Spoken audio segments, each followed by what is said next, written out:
여러분 안녕하십니까? 수요일 뉴스나이트 시작합니다. 4,200선까지 치솟던 코스피가 오늘 하루 크게 출렁였습니다. 장중 한때 6%까지 급락하며 3,900선이 무너지기도 했습니다. 코스닥 지수까지 동반 하락하자 급락세를 진정시키기 위해 자동 매도 주문을 잠시 멈추는 사이드카가 잇따라 발동되기도 했습니다. 첫 소식 손효정 기자입니다. 그동안 오르기만 했던 코스피가 장 초반부터 급락세로 돌아섰습니다. 개장 6분 만에 4,000선 아래로 떨어졌습니다. 30분도 채 되지 않아 4% 넘게 하락하며 3,900선까지 다가갔습니다. 주요 종목들이 줄줄이 폭락하자 7개월 만에 매도 사이드카가 발동됐습니다. 사이드카는 선물 시장의 급등락이 현물 시장에 번지는 것을 막기 위한 장치로 코스피 200 선물 지수가 5% 이상 하락한 상태가 1분 이상 이어지자 한국거래소는 5분 동안 프로그램 매도 주문을 일시 중단했습니다. 사이드카 조치에도 외국인의 투매가 계속되면서 3,900선마저 붕괴됐습니다. 오후 들어 4,000포인트를 되찾았지만 등락을 거듭하며 변동성이 큰 장세가 이어졌습니다. 개미들의 매수세에 힘입어 코스피는 4,004.42로 마감하며 가까스로 4,000선을 지켰습니다.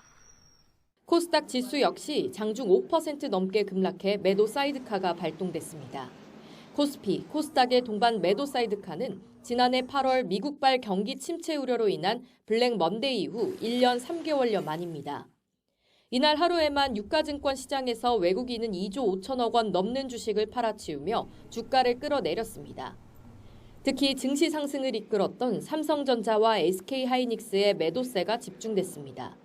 두 종목은 장중 각각 8%, 9% 빠졌다가 10만 원대와 57만 원대를 회복했습니다. 외국인 입장에서는 일단 좀 단기적으로 위험 관리를 하자. 근데 그 대상은 당연히 시총 1, 2등 기업이죠. 이들도 많이 오르기도 했으니까. 원달러 환율은 장중 1,450원까지 치솟았습니다. 대미 투자자금 유출에 달러 강세 기조, 외국인 투자자의 매도세까지 맞물리며 1,500원대에 이를 수 있다는 전망도 나옵니다. YTN 손효정입니다. 오늘 코스피가 크게 하락한 건 전날 AI 거품론이 퍼진 미국 증시의 영향이 컸습니다. 전문가들마다 전망도 엇갈렸는데요. 단기적으로 시장 변동성이 클 것으로 보여 투자에 신중함이 필요해 보입니다. 이어서 이승은 기자가 보도합니다. 단기 급등에 따른 부담에다 미국 증시를 덮친 인공지능 종목 거품론이 우리 증시 급락에 방아쇠를 당겼습니다. 앞서 주요 투자은행 최고 경영자들은 잇따라 인공지능 기술주의 조정 가능성을 언급해 글로벌 투자 심리가 위축됐습니다. I would give it a higher probability than I think is probably priced in the market and by others. So if the market's pricing in 10%, I would say it's more like 30. 다음 달 미국 금리 인하 불확실성 확대와 대미 현금 투자 부담에 원달러 환율이 뛴 것도 영향을 미쳤습니다. 역대급 코스피 급등에 외국인들의 차익 실현 욕구도 컸습니다. 증권가에서는 하지만 단기적 과열 해소 국면이고 추세적 하락장으로 돌아선 건 아닌 것으로 보고 있습니다. 반도체 호황 등을 감안하면 우리 기업의 이익 전망이 좋기 때문입니다. 미증시의 경우는 지금까지 10년 동안 거의 조정다운 조정받지 않고 계속 올랐어요. 예. 근데 한국 증시는 지난해 최악의 수익률, 예. 올해 잠깐 반짝하는 거거든요. 그렇습니다. 그래서 거기와는 조금 상황이 틀리다. 반도체 이유 있는 강세거든요. 시장의 관심은 조정이 언제까지, 어느 선까지 이어질 것인가입니다. KB증권의 경우 조정이 다음 달 중순 정도까지 지속될 수도 있다고 밝혔습니다. 다음 달 9일과 10일 미국 금리를 결정하는 FOMC 회의가 분수령이 될 것으로 전망했습니다. 연말부터 내년 상반기까지는 정부 정책 드라이브를 예상했습니다. 150조 규모 국민성장펀드 구체적 계획과 MSCI 선진지수 편입 로드맵, 3차 상법 개정, 금산 분리 완화, 퇴직연금 기금화 등입니다. YTN 이승은입니다. 김건희 씨가 통일교 측이 건넨 샤넬 가방 2개를 받았다는 사실을 처음으로 인정했습니다. 다만 그라프 목걸이는 받지 않았다면서 통일교의 청탁이나 대가 관계는 없었다고 주장했습니다. 안동준 기자의 보도입니다. 김건희 씨 변호인단은 김 씨 6번째 공판이 시작하기 직전 갑작스레 입장문을 배포했습니다. 김 씨는 건진법사 전성배 씨로부터 2차례 샤넬 가방을 받았다며 금품 수수 사실을 처음으로 인정했습니다. 처음에는 거절했지만 전 씨 설득에 끝내 거절하지 못했다는 건데 공직자 배우자로서 부적절한 처신에 대해 깊이 반성한다고도 밝혔습니다. 전 씨가 자신의 재판에 증인으로 출석해 전달 사실을 실토한 지 12일 만에 금품을 받은 적 없다는 기존 입장을 뒤집은 겁니다. 다만 김 씨 측은 그라프 목걸이는 받지 않았다면서 청탁이나 대가 관계에 대해서는 선을 그었습니다. 특검이 주장하는 통일교의 청탁은 호의 수준의 언급에 불과한 데다 김 씨에게 전달되지도 않았고 대통령의 구체적인 직무 권한과도 무관해 알선수재가 성립하지 않는다는 게 김 씨 측의 주장입니다. 이에 대해 특검은 일부지만 자백을 한다면 다행이라며 김 씨가 인정하지 않은 목걸이에 대해서도 앞으로 공판에서 다투겠다고 밝혔습니다. 김 씨가 해당 선물을 사용하지 않고 돌려줬다는 주장에 대해서는 문외한이 봐도 사용했다는 걸 알 수 있다며 반박했습니다.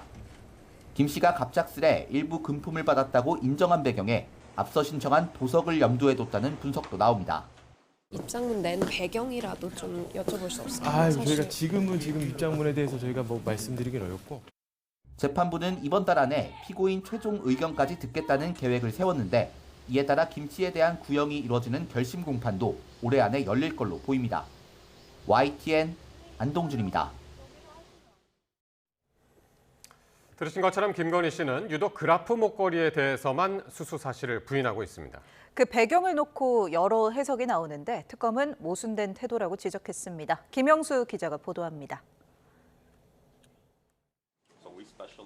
김건희 씨가 통일교 측으로부터 받은 금품은 크게 3가지로 모두 8,200만 원에 달합니다. 800만 원과 1,200만 원짜리 가방, 6천만 원이 넘는 목걸이까지 건진법사는 모두 김건희 씨에 전달했다고 털어놨습니다. 그런데 김 씨는 가방 2개만 받았다고 인정했습니다. 김건희 씨의 자백 같지만 상황에 떠밀린 거라는 분석이 지배적입니다.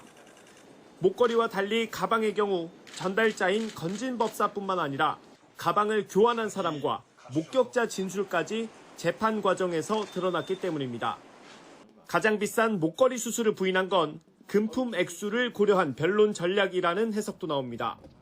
알선수재 혐의가 금액에 따라 형량을 나누진 않지만 금품의 의미나 죄질을 고려했을 거란 겁니다. 알선수재 혐의 구성 요건인 청탁 여부를 다투기 위한 최소한의 방어선이라는 시각도 있습니다.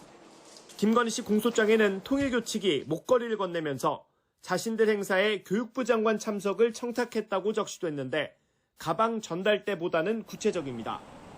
특검은 실제로 교육부 내부에서 움직임이 있었다고 보고 건진법사 증인신문에서 관련 내용을 언급하기도 했습니다. 특검 관계자는 김건희 씨가 진술을 번복한 데 대해 모순된 태도라고 지적했습니다. 또 특정 종교 집단이 선물을 준 이유가 있을 거라면서 알선수재 혐의를 입증할 수 있다고 자신했습니다. 남은 재판에서는 통일교 측이 전달한 금품의 대가성 여부가 쟁점이 될 걸로 예상됩니다. YTN 김영수입니다.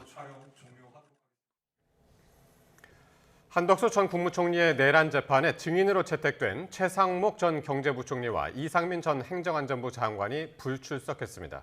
서울중앙지방법원은 오늘 내란 중요 임무 종사 혐의 등을 받는 한 전 총리의 공판을 진행했습니다. 재판부는 최 전 부총리가 연락이 닿지 않고 소환장도 송달되지 않았다고 밝혔습니다. 또 이 전 장관은 본인의 재판을 준비해야 한다는 취지로 불출석 사유를 제출하고 나오지 않았지만 정당한 사유가 없다고 보고 과태료 500만 원을 부과했습니다. 조은석 특검의 평양 무인기 침투 등 외환 의혹 수사가 막바지에 이르렀습니다. 박지영 특별검사부는 오늘 브리핑에서 외환 의혹의 경우 늦어도 다음 주 중으로 기소 여부를 결정할 것이라고 말했습니다. 그러면서 피의자 범위나 범죄 사실 등을 정하는 것은 최대한 신중하게 이뤄질 것이라며 기소 등의 처분도 이런 점을 고려할 것이라고 했습니다. 노동계가 현재 만 60세인 정년을 65세로 연장하는 법안을 연내에 입법하라고 정부와 정치권에 촉구했습니다. 경영계의 반대에도 불구하고 더불어민주당 역시 연내 처리 방침을 공고히 해 급물살을 탈지 주목됩니다. 권민석 기자의 보도입니다. 한국노총과 민주노총이 국회를 찾아 공동 기자회견에 나섰습니다. 양대 노총은 초고령 사회에서 정년 연장 없이는 노년층 빈곤을 해결할 수 없다며 65세로 정년을 늘릴 것을 요구했습니다. 22대 총선 공약으로 더불어민주당이 65세 정년 연장에 올해한 입법을 내걸었던 점을 상기하며 더는 지체할 수 없다고 강조했습니다. 지금 대비하지 않으면 돌이킬 수 없는 사회적 비용을 치러야 합니다. 이제 여당인 더불어민주당이 구체적인 입법안을 제시해야 할 때입니다.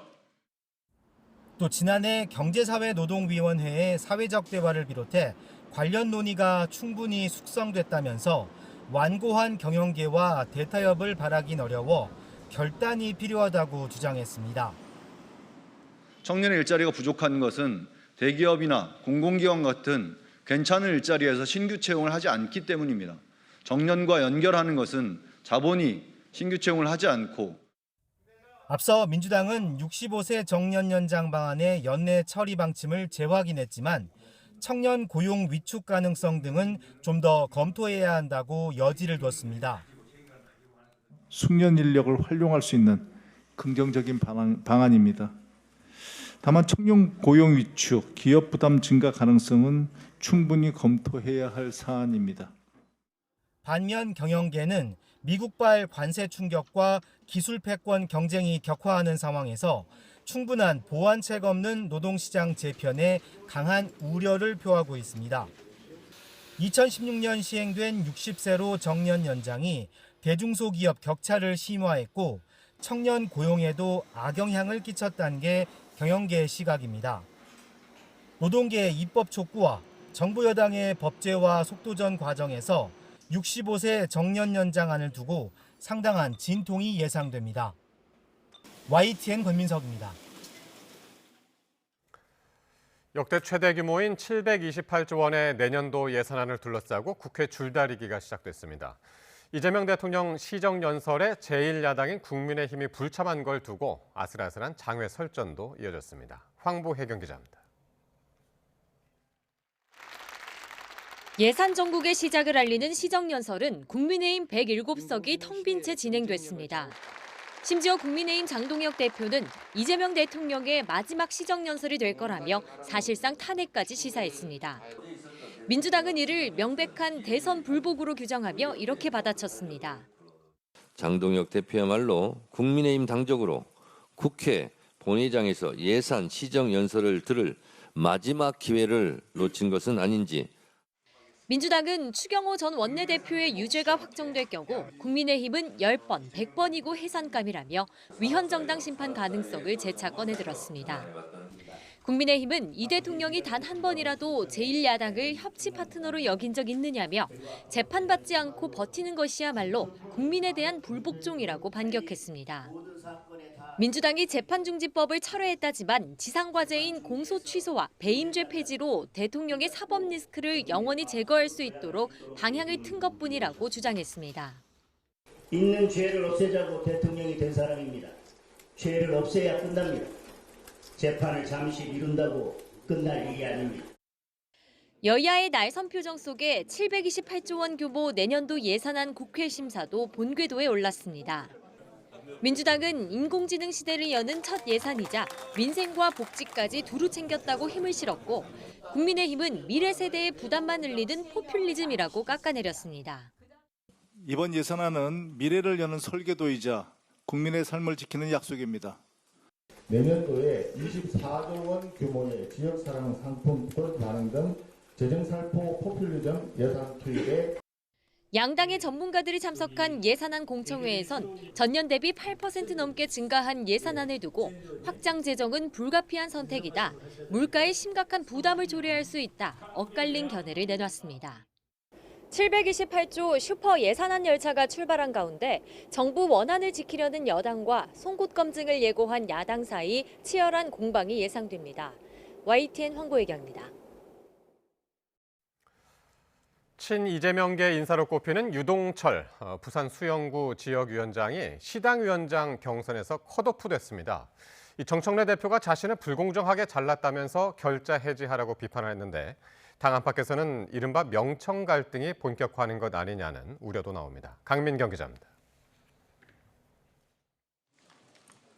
민주당 유동철 부산 수영구 지역위원장이 국회 기자회견장에 등장해 이유도 명분도 없는 컷오프라는 현수막을 펼칩니다. 당원 주권을 앞세워 100% 완전 경선을 약속했던 정청래 대표가 최근 부산 시당위원장 경선에서 자신을 부당하게 공천 배제했다면서 결자 해지를 촉구한 겁니다. 이번 컷오프는 정청래 대표의 약속 파기, 당원의 선택권 박탈, 민주주의 훼손 사건입니다. 유동철 화이팅! 유 위원장은 지난해 2월 이재명 당시 대표가 영입한 18호 인재로 총선 때 부산 수영구에서 낙선한 뒤 친명계 원외 모임 더민주혁신회의를 이끌어왔습니다. 정청래 대표가 자신과 가까운 인사를 부산 시당위원장에 앉히려고 수를 썼다는 게 유 위원장의 주장입니다. 친 이재명계이기 때문에 불이익을 당했다라는 말들이 많은 걸로 알고 있습니다. 지도부는 유 위원장의 억측일 뿐 모든 절차는 공정하고 투명하게 이루어졌다고 반박했습니다. 두 차례 음주운전 경력 등이 낮은 점수에 영향을 줬고 면접 결과도 좋지 않았다는 겁니다. 냉정하고 엄격한 규정에 의해서 조강특위가 진행이 되었고 그에 따라서 시당위원장 선거가 치러졌다는 입장을 하지만 당 안팎에서는 강성 지지층을 앞세워 당권을 잡은 정 대표가 내년 지방선거를 앞두고 친명 세력과 기싸움을 시작했다는 해석이 나오고 있습니다. 이런 의심을 의식한 듯 정 대표는 당정 원팀을 강조하고 공개석상에서 몸을 낮추고는 있습니다. 우리 유동철 지역위원장이 무엇이 그리 특별하게 부족해서가 아니라 당대표가 부족해서 그렇다라는 것을 좀 이해해 주시고 다만 최근 재판 중지법을 추진했다가 대통령실 만류로 철회하는 등 엇박자가 이어지는 상황과 맞물려 파장은 쉽게 가라앉지 않는 분위기입니다. 단순한 해프닝으로 끝날 법한 일도 명청 갈등으로 해석되고 있습니다. 그만큼 당정 관계가 아슬아슬해 보인다는 방증이기도 한데 이 역시 정청래 대표가 돌파해야 할 숙제입니다. YTN 강민경입니다. 대부분의 국정감사가 막을 내린 가운데 오늘은 운영위원회가 열렸는데요. 인권위원회를 도마 위에 올렸습니다. 이 비상계엄 그리고 김현지 대통령실 부속실장이 또 등장했습니다. 박정현 기자입니다. 윤석열 전 대통령 부부가 수감된 구치소 방문조사 의결을 주도했다가 논란을 빚은 김용원 인권위 상임위원은 시작부터 레드카드를 받았습니다. 형사소송법상 증인선서를 집단으로 하는 규정은 없다면서 혼자 따로 하겠다고 주장하다가 퇴짜를 맞은 겁니다. 본 상임위원은 증인선서를 따로 개별적으로 하겠습니다. 장난합니까? 증언을 같이 하시겠습니까? 안 하시겠습니까? 김용원 상임위원은 퇴장해 주시기 바랍니다. 김용원 위원이 퇴장당하고 시작된 질의에서 민주당은 12상 비상계엄이 인권 침해인지 또 구치소 방문조사를 어쩌다 의결했는지 집중 추궁했습니다. 김건희, 윤석열, 김용원이 있는 구치소만 방문조사해서 인권 실태 조사를 한다고 그랬어요. 석방구도 있는 거 아니야? 윤석열 정부에서 임명된 안창호 위원장의 성희롱 의혹도 도마 위에 올랐는데 당사자는 전면 부인했습니다. 그래도 흘러내리려고 하고 있었습니다. 톡톡 치면서 머리핀 잘 챙기라고. 국민의힘은 양평군 공무원 사망 사건을 꺼내며 인권위 차원에서 민중기 특검을 고발하라고 맞불을 놨습니다. 공무원이 극단적인 선택을 했는데 경찰도 나 몰라, 검찰도 나 몰라 위법 사항이 있으면 검찰에 고발하셔야 될 사안이라고 봅니다. 대통령실 국감을 하루 앞둔 만큼 김현지 부속실장의 출석을 둘러싼 여야 힘겨루기도 계속됐습니다. 지금 김현지 부속실장 얘기 나오자마자 민주당 의원님들이 일제히 이렇게 말씀하시는 것 자체가 이게 성역으로 인정하는 거거든요. 저는 반드시 불러야 된다라고 생각하고. 스토커처럼 김현지 실장에게 집착을 하고 있습니다. 왜? 국감에서 할 게 변변치가 않거든요. 불순한 물타기입니다. 정보위원회에서도 여야는 얼굴을 붉혔습니다. 전날 국가정보원 국감이 끝나고 민주당 박선원 간사가 쌍방울 대북 송금과 이 대통령의 연계성을 확인하지 못했다고 기습적으로 발표한 것에 대해 국민의힘 이성건 간사는 합의 없이 일방적으로 사실관계가 왜곡된 내용을 전했다고 반발했습니다. 최대한 상세하게 보고하는 것이 국정원의 의무예요. 언론 브리핑하는 것은 최소한만 보고한 거예요. 특별감사 부분만 가지고 거의 절대적 시간을 할애했기 때문에 어제 본인이 브리핑한 내용 한번 들여다보세요. F학점 역대 최악이란 오명을 쓴 올해 국정감사는 내일 대통령실 국감으로 또 한 번 정점을 찍을 전망입니다. YTN 박정현입니다. 헌법재판소가 더불어민주당이 추진하는 이른바 재판소원에 찬성한다는 의견을 국회에 제출했습니다. 헌재는 최근 국회에 제출한 30여 쪽 분량의 헌법재판소법 일부 개정 법률안에 대한 의견에서 헌법소원 대상의 법원 재판을 포함해야 한다고 밝혔습니다. 헌재는 법원 재판을 헌법소원 대상으로 포함하지 않으면 기본권 구제의 폭넓은 사각지대가 발생할 수 있다고 전했습니다. 재판소원이 사실상 사심제로 기능할 거라는 일각의 주장에 대해서는 사실 확정이나 법률 해석, 적용을 다시 하는 것이 아니라며 오로지 법원이 재판 과정에서 한 헌법 해석을 다시 심사하는 것이라고 반박했습니다. 우리 군이 도입하려는 원자력 추진 잠수함은 국제적인 제약이 따르는 핵연료의 사용과 트럼프 대통령이 요구한 미국 내 건조 문제를 해결하는 게 관건입니다. 정부는 미국과 별도 협정을 통해 국내 건조가 타당하다는 입장이지만 외교적 과제가 만만치 않을 것으로 보입니다. 보도에 나혜인 기자입니다. 페그세스 미국 국방장관은 우리나라의 원자력 추진 잠수함 도입에 협력하겠다며 미 국무부와 에너지부를 함께 거론했습니다. 트럼프 대통령이 승인한 만큼 최선을 다해 돕겠지만 미국 정부 안에서도 협상 상대가 더 있다는 걸 시사한 겁니다.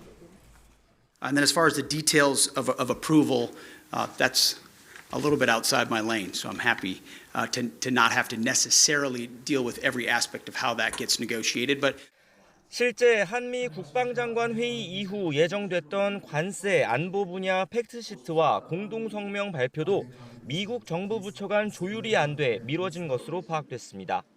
정부는 원자력 추진 잠수함을 도입하려면 군사적 목적의 핵연료 사용을 제한한 한미 원자력 협정과 별도의 협정이 필요하다고 보고 있습니다.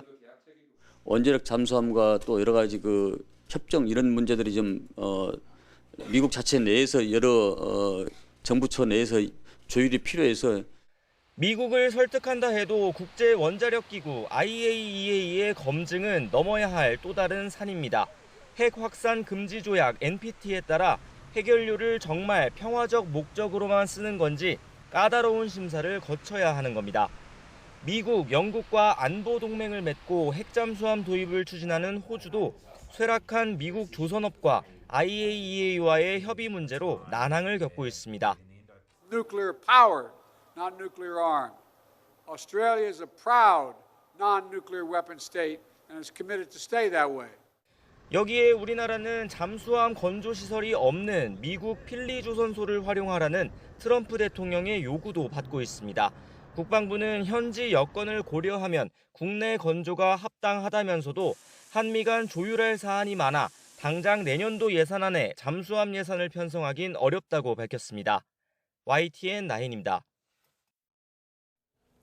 국방정보본부가 북한의 추가 핵실험 가능성에 대해 김정은 북한 국무위원장이 결심한다면 단기간 내 풍계리 3번 갱도를 이용한 핵실험이 가능하다고 밝혔습니다.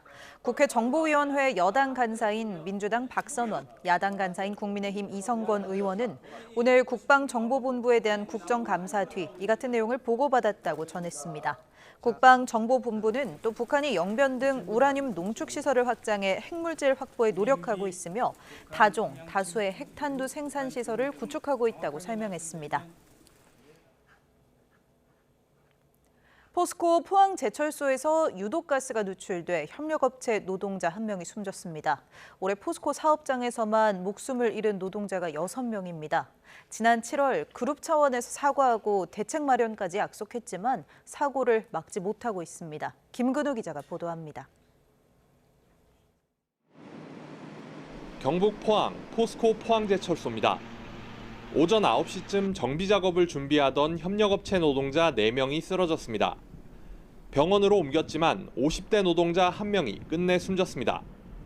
사고 원인은 독성가스인 불산이나 질산 누출로 추정됩니다.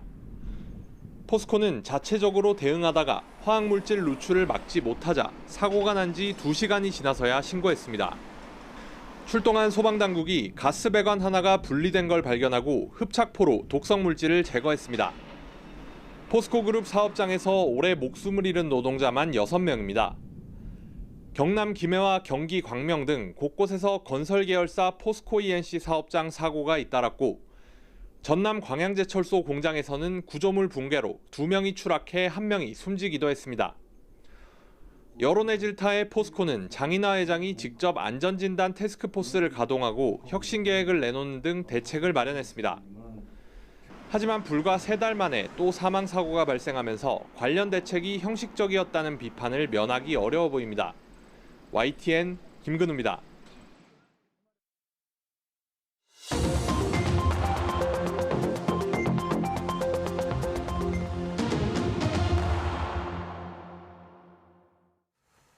정치권 관심 뉴스 짚어보는 포커스 나이트 시간입니다. 오늘은 신현영 전 민주당 의원, 홍석준 전 국민의힘 의원 나오셨습니다. 어서 오십시오. 안녕하십니까. 안녕하십니까. 자, 오늘의 핫 이슈. 쉴 새 없이 질주하던 코스피 큰 폭으로 하락하면서 오늘 4천선을 간신히 지켰습니다.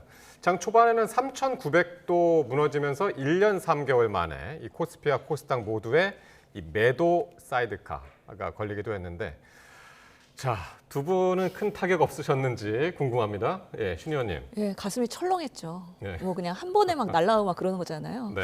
그렇기 때문에 아마 주식에 조금 투자를 하면서 경제 성장과 함께 코스피가 올라가는 즐거움을 보셨던 우리 네. 투자자분들께서 오늘 주식 이거 만만치 않구나. 그러게요. 그리고 안전자산에 대한 분산 투자 이런 필요성 다시 한번 느끼셨을 것 같긴 한데요. 네. 다행히 그래도 4천선까지 회복을 해서 앞으로는 지금까지 상당히 빠르게 상승을 했기 때문에 많은 경제 전문가들이 4,500까지 갈 거다, 예. 5천까지 간다 그런 긍정적이고 희망적인 예측을 했지만 이제는 조금 천천히 가지 않을까 이런 부분에 있어서 약간 보수적인 시각도 우리가 다양한 의견 들으면서 신중 투자할 필요도 있겠다라는 생각 듭니다. 그러니까요. 이 대통령 5천 얘기했었고 진짜 전문가들 6천도 얘기한 적이 있어가지고 예, 홍 의원님 어떠셨어요? 예, 저는 뭐 개인적으로 그 전에는 뭐 일부 조금 갖고 있다가 이제 국회의원 되면서 이제 다 팔아버렸습니다. 왜냐하면 국회의원은 이제 조금이라도 예. 관련된 뭐 상임위 활동하는 백지 예. 실패하고 뭐 이런 이야기들인데 그런 이야기 그리고 좀 귀찮아서 팔아버렸는데 좀 아까운 주식인 SK 하이닉스 이런 게 좀 아깝게 같습니다. 그런데 지금 이제 예. 코스피가 이재명 정권 들어서 굉장히 많이 상승하면서 이제 그 전에 달했지 못했던 숫자를 이제 4천 숫자도 보고 이제 했습니다만은 오늘은 정말 그 폭락장에 가까운 많이 이제 떨어져서 많은 분들이 이제 깜짝 놀랐는데 지금쯤은 당연히 뭐 숨고르기가 됐든 뭐 붕괴가 됐든 한 번쯤은 조정해야 될 어떤 그런 어떤 시기가 된 것 같습니다. 그런데 네. 예상보다 폭이 좀 크긴 크던데 이제 앞으로가 어떻게 될지 상당히 좀 중요한 어떤 주식시장의 국면으로 진입할 것 같습니다. 네. 21대 국회 전에 SK 하이닉스 갖고 계셨으면 진짜 아깝겠네요. 요즘 분위기 보면. 자, 이렇게 주가 지수가 곤두박질 치자 오전에 거의 모든 매체가 이 코스피 3,900선마저 붕괴라는 제목의 기사를 쏟아냈습니다. 그러자 민주당에서 이 붕괴라는 표현은 자제해달라는 발언이 나왔는데요. 박수현 대변인의 말 들어보겠습니다. 숨고르기라고 하는 그런 전문 용어가 있던데 그런 것이 충분히 예견되었던 흐름들 아니겠습니까? 숨고르기를 거쳐서 또 상승하고 그런 등락을 반복할 텐데 4천선이 붕괴되었다라고 하는 이 붕괴라는 용어에 대해서는 우리 모두가 함께 주의해야 할 것이라고 생각합니다. 그것이 국민 심리에 미치는 영향은 지대하지 않겠습니까? 4천이 붕괴되었다라고 하는 표현은 자제되어야 한다라고 생각합니다. 네, 숨고르기라는 전문 용어가 있는데 왜 붕괴라는 표현을 쓰느냐? 어떻게 들으셨나요?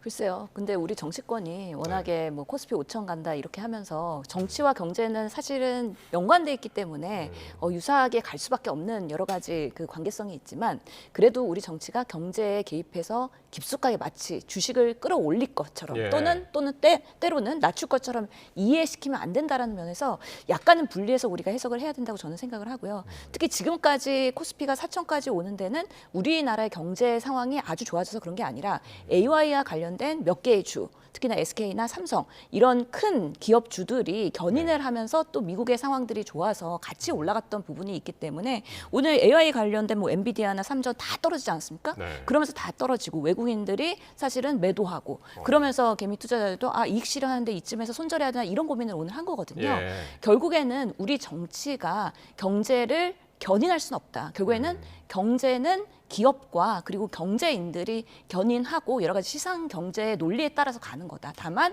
우리 정치는 그런 투명한 시장의 공정성을 담보하기 위해서 제도적으로는 사실은 서포트를 할 수밖에 없는 거기 때문에 이런 부분은 명확하게 분리해서 가야 된다는 말씀 꼭 드리고 싶고요. 그래서 민주당이 앞으로는 이 TF 만들면서 연내까지 자사주 소각 그리고 배당소득 분리과세 개정 이런 것들은 입법으로 하겠다고 하지 않았습니까? 예. 그만큼 상법 개정도 되고 여러 가지 하면서 긍정적인 요인들이 있는데 앞으로 정치는 그런 테두리를 만드는 것 그리고 정말 이 경제에 대해서는 경제인들이 더 잘할 수 있도록 서포트하는 방식으로의 개념을 조금 더 전환해야 된다라고 생각을 합니다. 예.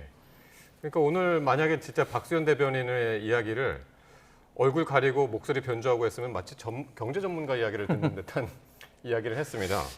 충분히 예견된 흐름이다. 숨고르기를 거쳐서 상승할 것이다라고. 저는 박수현 의원, 박수현 수석 대변인하고 뭐 TV 토론 많이 했기 때문에 잘하는데 굉장히 좀 합리적인 분이시죠. 그런데 수석 대변인하고 나서는 굉장히 좀 당을 좀 디펜서하기 위해서 그런지 몰라도 좀 지나친 좀 비합리적인 주장을 많이 하고 있습니다. 예를 들면 최민희 의원에 대해서 나 같으면 그렇게 돌려줄 어떤 그럴 용기가 없다. 뭐 이런 식으로 해서 국민들의 어떤 일반적인 정서와는 완전히 좀 동떨어진 발언을 해서 많이 좀 질타를 좀 받게 되는데 조금 전에 저런 표현 아니 숨고르기도 좋고 붕괴도 좋습니다. 그런데 그것은 언론사가 그리고 개별 어떤 언론인들이 표현을 취사 선택할 수 있는 것이지 마치 옛날에 보도 지침처럼 이거는 붕괴가 아니고 숨고르기야 이런 식으로 하는 것은 언론에 대한 어떤 통제 아니겠습니까? 이런 식으로 일일이 지금 민주당의 수석 대변인이 언론에 대해서 하는 것은 저는 지금 현재 어떤 언론 자유, 어떤 국가인 우리 대한민국 사정에 있어서는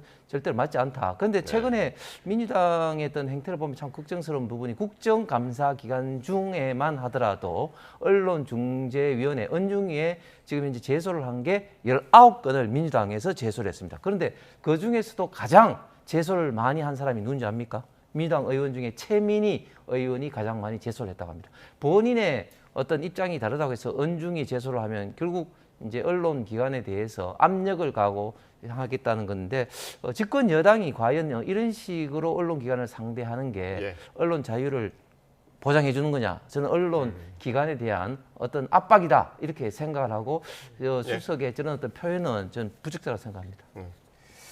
자, 그런가 하면 최근 정치권에서는요, 11호 부동산 대책 관련해서도 논란이 벌어지고 있는데 이 개혁신당의 천하람 원내대표가 오늘 기자회견 열고 정부를 상대로 행정소송을 추진하겠다고 했습니다. 어떤 내용인지 한번 직접 들어보시죠.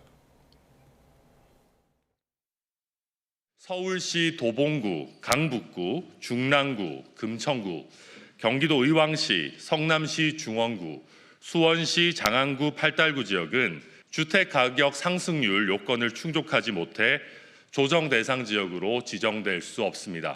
이미 서울 전역 등을 규제 지역에 넣겠다는 답을 정해놓고 본인들이 원하는 통계만 반영하는 통계의 정치화가 다시 발동된 것입니다. 자, 천하람 의원 주장은 이렇습니다. 이 부동산 조정 대상 지역으로 지정을 하려면은 그 발표 직전 3개월 주택가격 상승률을 반영을 해야 하는데 10월에 발표했으니까 이제 7, 8, 9월이 적용이 돼야 했는데 9월이 없고 6, 7, 8월 통계가 반영이 됐다. 그러면서 결과가 왜곡됐다.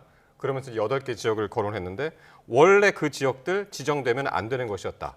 그래서 서울 전역을 다 규제하려고 결과를 정해놓고 거기에 짜맞추기를 했다. 그런 주장이거든요. 뭐 행정소송 한다 그러면 그 결과가 저도 궁금하기는 합니다. 근데 네. 이거는 명확하게 최근 3개월 통계, 그렇기 때문에 9월 통계가 나오지 않았으면은 사실 6, 7, 8 쓰는 거에 대해서는 크게 문제가 없을 걸로 보이고 다만 이번에 그 정책실장이 설명할 때도 왜 이렇게 광범위하게 토지 허가 구역을 결정했느냐. 결국에는 지난번에 부동산의 실책은 찔끔 하다 보니까 그 주변 지역은 풍선 효과. 또 풍선 효과. 그러면서 오히려 반사이익을 얻는 지역들이 많아서 이번엔 한 번에 좀 포괄적으로 한 것에 예. 대해서 사실 억울한 지역이 분명히 있습니다. 그런 부분에 있어서 양해를 구해달라고 설명을 했거든요. 그런 부분에 있어서 부동산에 대한 제도의 결과가 어떻게 나타날지 조금 더 귀추가 주목되긴 하지만 실제로 행정소송을 통해서 그러면은 정부가 이런 부동산의 제도 설계를 할 때 어디까지를 인정받고 그러면은 예. 이런 것들이 과도한 규제인지 이런 부분에 있어서는 한번 판단을 받는 것도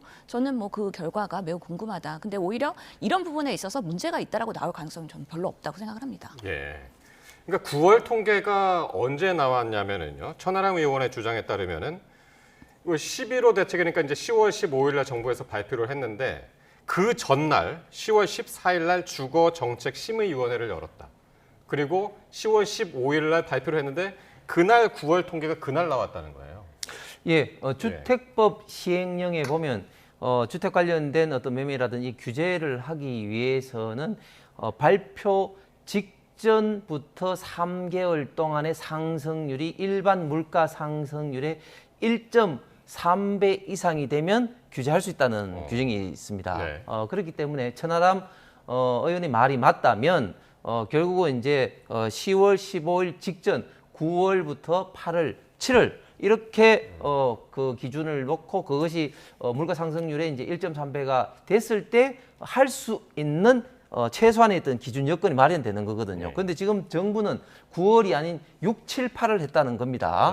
그것은 명백히 주택법 시행령을 위배하는 것이죠. 그렇기 때문에 해당되는 어떤 그런 어떤 지역에는 하면 안 되는데 결국은 정부가 서울 전역에 하겠다는 이런 어떤 기본적인 원칙을 하기 위해서 통계를 왜곡 적용했다. 네. 이런 것들이 마치 문재인 정부 때 당시에 이제 김현미 국토부 장관이 한국부동산원의 어떤 통계를 조작을 해서 지금 문제가 되듯이 이것도 역시 짜맞추기 위해서 통계를 악용을 했다 이렇게 이제 주장하는 것이거든요. 그래서 이것이 맞다면 뭐 행정소송에 뭐 들어가나 마나 이것은 상당히 문제가 되고 취소할 수밖에 없는 왜 기본 요건을 충족 못했기 때문에 문제가 될 것으로 보입니다. 그러니까 이번 11호 부동산 대책이 나왔을 때 가장 불만이 많이 나왔던 지역들이 지금 천하람 의원이 거론했던 그 강북 지역, 그 도봉 포함해가지고 그 지역들이었거든요. 근데 만약에 진짜 9월 통계가 적용이 됐으면 이게 포함되지 않았을 지역들 중에 이제 그 지역들이 포함이 돼서 만약에 진짜 행정소송이 진행되고 결과에 따라서는 진짜 파장이 좀 클 것 같은데요. 근데 실제로 지금 이렇게 천하람 의원이 기자회견을 하면서 하는 거는 부동산 민심이 지금은 매우 예민하지 않습니까? 그것을 어떻게 보면 자극하고 조장해서 본인의 정치적인 활동을 하려고 하는 걸로 보이고요. 실제로 팩트 베이스로 봤을 때 행정소송에서 정말 정부가 고의로 왜곡을 했느냐 그러면 그거를 입증할 수 있어야 되거든요. 근데 실제로 발표한 시점에서는 9월 통계가 나오지 않았단 말이죠. 그렇다면 그게 과연 의도적으로 배제하기 위해서 그 타이밍에 발표한 것이냐. 사실은 지금 부동산 값이 하루하루 계속해서 치솟고 있기 때문에 빠른 대책이 필요하다라는 목소리는 상당히 배후에 있었다. 그런 면에서 최대한 신속하게 하기 위해서 사실은 그런 위원회를 하고 발표하고 그런 과정들이 있었는데 그 과정들 중에서 지금 구윤철 기재부 장관도 이 부분에 있어서 9월 통계를 일부 지역은 나오지 않았기 때문에 빼는 거에 대해서는 문제가 없다고 답변을 한 걸로 알고 있거든요. 그런 부분에 있어서 정부가 정말 행정소송이나 이런 리스크를 감수하면까지 무리하게 하지는 않았을 거라고 저는 생각을 합니다. 그래서 한번 소송을 진행된다면 그 결과 한번 볼 필요가 있다라고 생각합니다. 네. 어떻게 보세요? 결과를? 그 지금 이제 자막에 정확하게 나왔습니다만은 10월 15일 날 발표되는 당일에 9월 이제 이 지수가 발표됐다는 거죠. 그렇기 때문에 정확하게 지금 법을 정확하게 본다면 결국은 발표되는 당일에는 9월 통계가 있다는 겁니다. 그런데 그 9월 통계를 반영을 하지 않고 6, 7, 8을 계산을 해서 주택법 시행령이 이제 물가 상승률 1.3배 됐다는 건데 지금 현재 그 나온 이야기로만 본다면 천하람 의원 이야기가 맞는 거죠. 왜냐하면 발표 당일 기준으로 만약에 9월 달에 통계가 안 나왔으면 8월 달까지 하면 맞는데 발표 당일 날 9월 달 이 상승 지수가 나왔다면은 당연히 그것을 반영을 해서 이제 해야 되기 때문에 지금 현재 이야기로 만나면 천하람 의원의 말이 상당히 일리가 있죠. 네.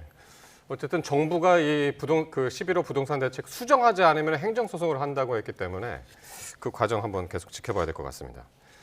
자, 자, 민주당이 대통령실의 제동으로 재판중지법을 철회를 했는데요. 여진이 이어지는 모습입니다. 이른바 명청 갈등설이 이제 불거진 가운데 당내에서도 엇갈린 목소리가 나오고 있는데 관련 발언들 한번 들어보겠습니다. 대통령을 보호해서 국정 안정을 깨자라고 하는 취지는 이해하지만은 너무나 우리가 대통령 생각도 제대로 정확히 읽지도 못했고. 이재명 대통령과 정청래 대표 관계도 A급입니까? 그럼요. 아주 좋습니다. 저는 A가 아니라 제 개인적으로는 S급이라고 봅니다. 다만 주변에서 저는 끊임없이 우리 대통령실과 우리 당대표 간의 어떤 이견이랄까 갈라치기를 하려는 세력들이 있다고 봅니다. 네, 한민수 의원은 정청래 대표의 비서실장이죠. 그래서 이제 그 대통령하고 정청래 대표의 관계가 S급이다. 그동안 계속 이제 A급 얘기가 이제 APEC부터 이제 나와가지고 그 연장선상에서 이제 이야기한 것 같은데, 근데 다른 한쪽에서는 이제 같은 당에서 소통 부족을 인정하면서 반성의 목소리도 나온단 말이죠. 네. 실제로 당정대 그 고위급 회담을 하고 거기서 많은 것들이 이루어지지 않습니까? 그것 외에도 사실은 뭐 여러 가지 방식으로 소통을 하고 있다는 겁니다. 그럼에도 불구하고 사실 똑같은 사안에 대해서도 부부간에도 사실 해석이 다른 경우들이 분명히 있습니다. 그래서 사실 이게 당과 대통령실이 항상 같은 얘기를 하고 있지만 생각하는 것에 따라서 조금은 차이가 나는 그런 모습들이 일부 보이는 것이 이번에 그 재판중지법이었다는 거. 생각이 들고요. 특히나 그 당에서는 워낙 적극적으로 입법을 해오던, 그렇기 때문에 이런 민감한 이슈에 대해서는 우리가 주도적으로 해결을 해야 되겠다고 했지만 사실 대통령실에서는 APEC의 결과가 계속해서 보도돼야 되는데 결국엔 재판에 대한 이슈로 덮이는 것에 대한 그런 걱정과 우려가 있었던 것이고, 그렇기 때문에 정리를 했던 것이죠. 그렇기 때문에 이런 부분에 있어서 살짝의 이견 아니면 방식에서의 차이가 있었다면 곧바로 수습하고 또 그렇지 않음을 또 보여주고, 그렇게 계속해서 당정대가 갈 수밖에 없다. 그리고 이런 일들이 하나하나가 있을 때마다 더 소통을 긴밀하게, 그리고 다시 한번 꺼진 불도 다시 보는 것처럼 더블 체크하고 그런 방식으로 이제 S급으로 유지가 될 것이다라는 것을 한민수 실장이 말한 것 아닌가. 그러면서 막 이렇게 많은 사람들이 갈라치기 하고 막 그런 부분들은 분명히 있습니다. 근데 그렇지 않음을 계속해서 증명하고 그것을 정책적으로 보여주는 것도 하나의 정부 여당의 중요한 숙제이다라고 생각합니다.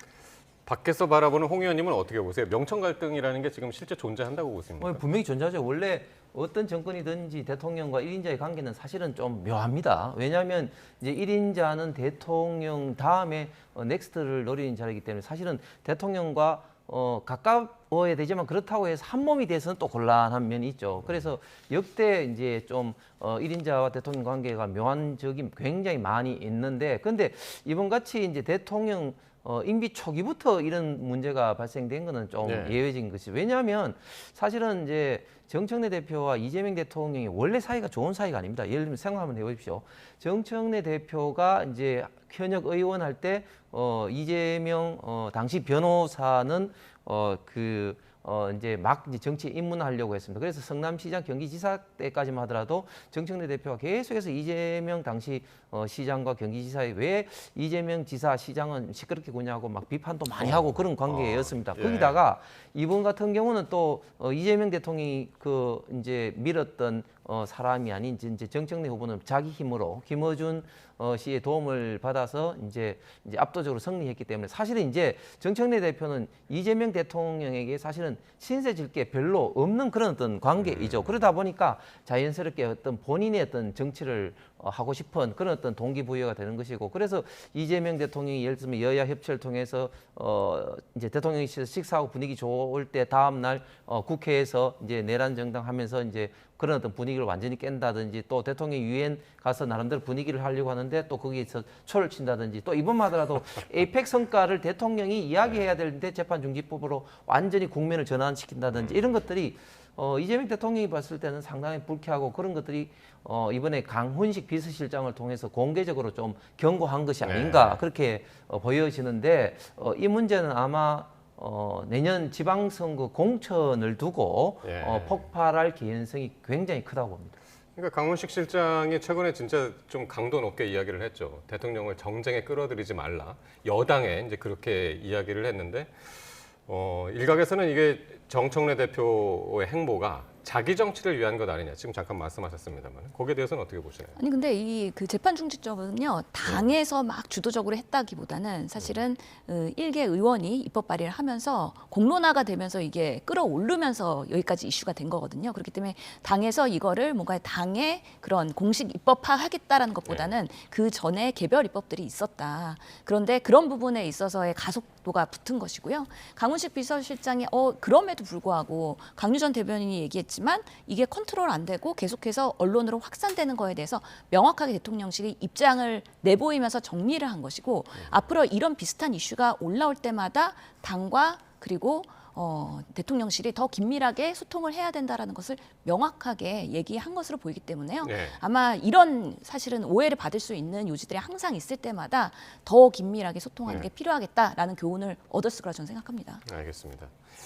자, 이런 가운데 오늘 이런 일도 있었습니다. 민주당의 이제 부산시당위원장 경선이 최근에 있었는데 이 대통령이 당대표 시절에 영입을 했던 친명계 인사가 컷오프된 상황을 두고 논란이 적지 않습니다. 이거는 먼저 신 의원님이 잠깐 좀 설명을 좀 해주셔야 될 것 같은데요. 어떤 상황입니까 이게? 실제로 이번에 유동철이라는 지역위원장 부산에 계십니다. 이분이 사실은 이재명 대통령 통해갖고 영입이 됐다는 분인데 이제 이번에 부산시당의 그 선거 과정에서 면접을 받고요. 근데 컷오프가 됐습니다. 그래서 엄청난 반발을 지금 하고 있는 상황인데 그런 면접 과정이나 심사 과정에서의 편파나 그런 부분이 있었다. 그런 부분에 있어서 투명성을 보장해달라면서 본인이 주장을 하면서 기자회견을 하게 됐고요.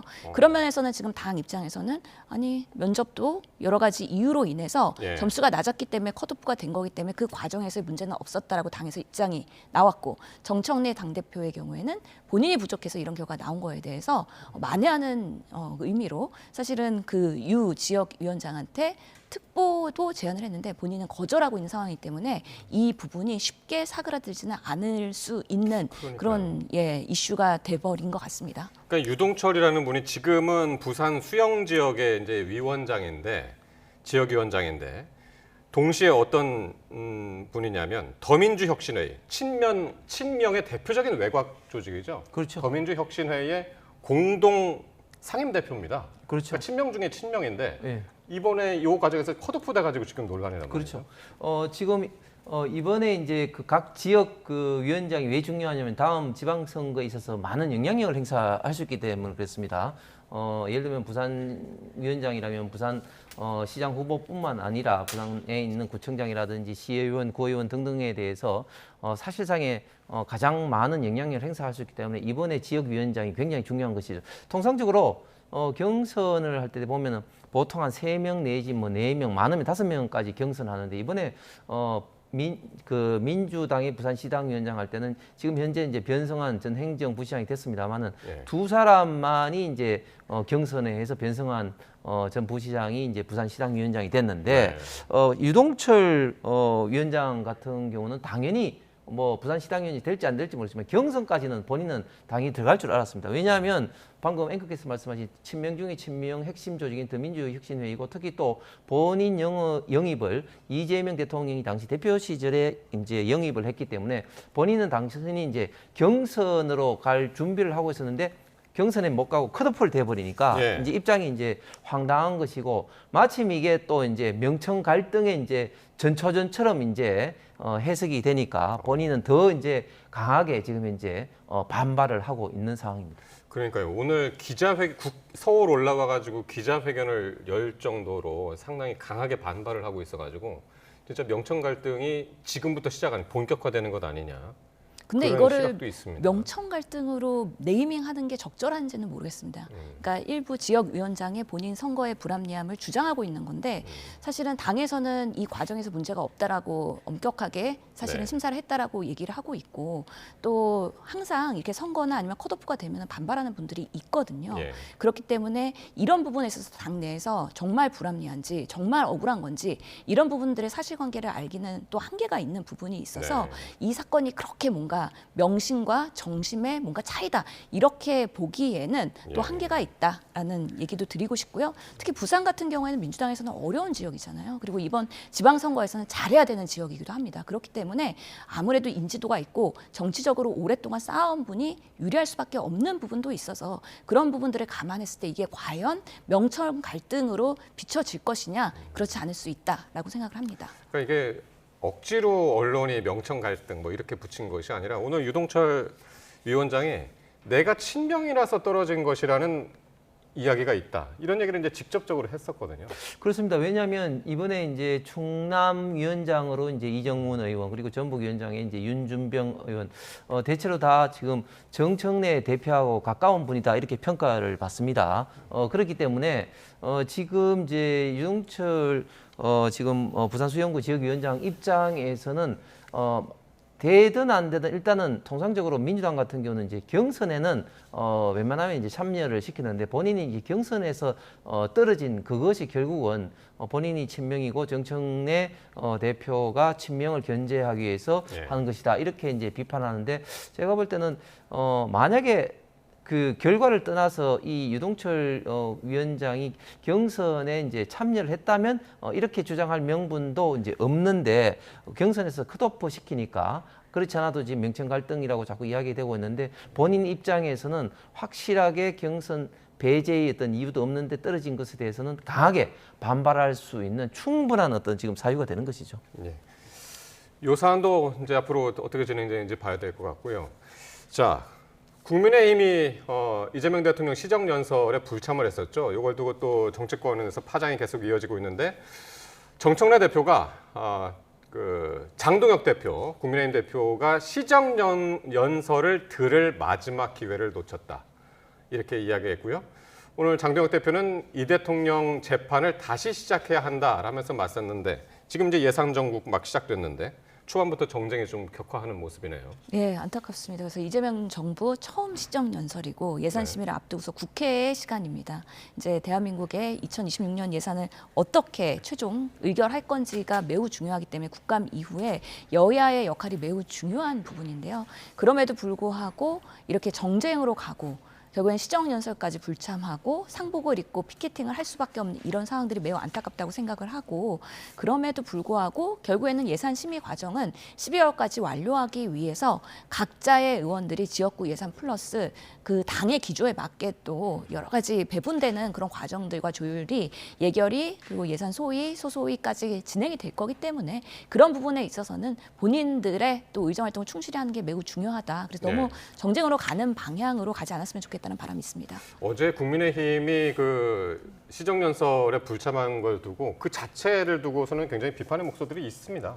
그렇습니다. 국민의힘으로서도 사실은 상당히 좀 고민할 수밖에 없었고 의총에서 많은 좀 논의가 좀 있었다고 이제 많은 이야기를 들었습니다. 왜냐하면 어쨌든 대통령이 국회 와서 내년도 예산을 설명하는 것은 입법부와 행정부의 참 가장 어떻게 보면 좀 중요한 어떤 커뮤니케이션 할 수 있는 그런 어떤 자리인데 그런 어떤 자리에 함께 할 수 없다는 것은 어쨌든 상당히 안타까울 수밖에 없는데 이게 마침 어제 이재명 대통령이 시정연설하기 바로 직전에 추경호 전 원내대표가 내란 특검에 가서 밤샘 어떤 조사를 하고 또 밤샘 조사 직후에 구속영장 청구한다는 그런 어떤 소식이 좀 들리게 되니까 국민의힘 입장에서는 상당히 좀 경악하게 반응할 수밖에 없고 특히 이제 지금 민주당에서는 추경호 원내대표가 이제 유죄가 된다면 또 국민의힘은 내란 정당이다 이렇게 이제 공세를 나가기 때문에 과연 이런 상황에서 시정연설에 참여하는 것이 맞느냐 하는 이런 입장에서 결국은 불참을 하고 시위를 하는 그런 어떤 상황이 됐습니다. 앞으로 이런 어떤 그 예산 전국에 정말 중요한 어떤 예산 전국에 이 3대 특검이 이제 동시에 지금 몰아치고 있는 이런 어떤 상황에서는 아마 이런 어떤 국회 운영에 있어서 3대 특검이 결국은 이런 어떤 그 폭발적인 어떤 내관이 되지 않을까 우려가 됩니다.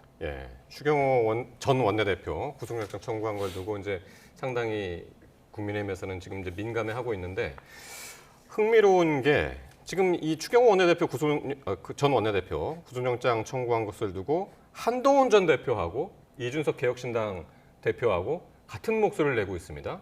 지금 이 두 분 찬탄파였잖아요.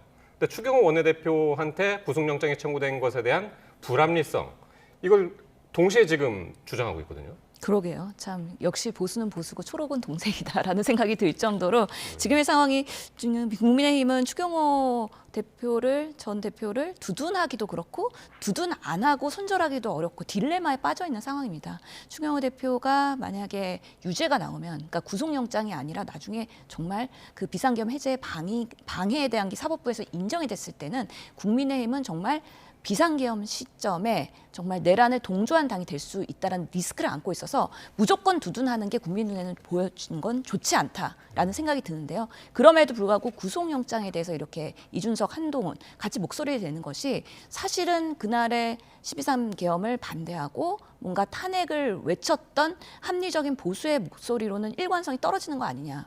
결국에는 지금 선거를 앞두고서는 본인들이 세모으기 하는 거 아니냐. 그런 면에서 이런 사건을 바탕으로 해서 결집시키고 본인들도 어느 정도의 입지를 굳히려고 하는 거 아니냐라는 부분에 있어서는 좀 아쉬운 부분이 있고요. 구속영장 청구는 사실은 구속영장이 기각이 되더라도 그렇다고 무죄가 아니라는 걸 명확하게 말씀드릴 수 있고요. 네. 구속영장은 정말 사안의 중도성이나 도주 우려, 증거 인멸에 대한 부분이기 때문에 이런 부분들이 정말 구속으로 진행될 건지에 대해서는 조금 더 특검이 어디까지 검증하고 밝혔는지에 대한 근거가 아직까지 언론에 많이 드러나고 있지는 않기 때문에 네. 지켜볼 필요가 있다라고 생각을 합니다. 좀 더 지켜봐야 된다. 네. 아니 그러니까 그 신의님 말씀처럼 사실 저는 그 내란 특검에서 뭐 당연히 이제 짜맞힌 그 순서대로 기소할 거는 뭐 예상은 했지만 이 구속영장까지도 청구할까 이런 어떤 측면에서는 많은 법조인들이 이건 말이 안 된다 이렇게 비판을 좀 하고 있고, 특히 지금 표결 방해 행위라고 자꾸 이야기를 하는데 사실은 표결 방해 행위가 입증이 되기 위해서는 예를 들면 이제 의총 장소를 국회에서 당사로 바뀌는 어떤 그런 과정에서 내 표결에 방해가 됐다고 주장하는 국회의원들이 있어야 되는데 지금 국민의힘 의원들 사이에서 지금 추경호 원내대표가 그런 장소를 뭐 바꿨다 해가지고 표결 방해 어떤 침해를 받았다고 주장한 사람이 지금 한 사람도 지금 없는 상황입니다. 그러다 보니까 특검이 애매하게 지금은 또 뭐 표결 방해가 아니라 표결 장애다 뭐 이렇게 사실은 상식적으로 좀 납득하기 어려운 어떤 논리로 추경호 원내대표에 대해서 지금 구속영장을 청구한다고 하는데 이것이야말로 정치 탄압이고 야당 탄압이다. 이렇기 때문에 더 국민의힘에서는 반발할 수밖에 없고, 이준석 의원 대표가 이야기한 것처럼 이게 그 정치적으로 표결에 참여하는 것이 그 맞다 안 맞다를 떠나서 이걸 형사적으로 처벌하는 것은 상권 분립 차원에서 국회의원의 자율성에도 정면으로 침해하는 거다. 이렇게 저는 생각을 합니다. 알겠습니다. 두 분 말씀 여기까지 듣죠. 지금까지 신현영 전 민주당 의원, 홍석준 전 국민의힘 의원이셨습니다. 고맙습니다. 감사합니다.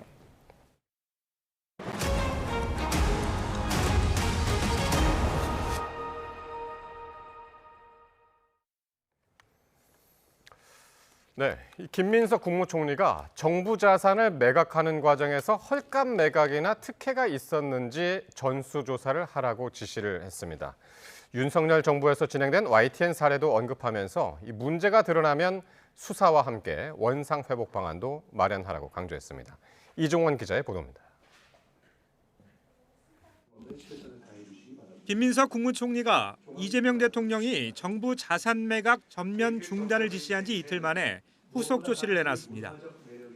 먼저 정부의 자산 매각을 전면 중단하고 부득이한 경우 총리의 사전 재가를 받으라는 이 대통령의 지시를 엄중히 인식하고 철저히 이행하라고 말했습니다.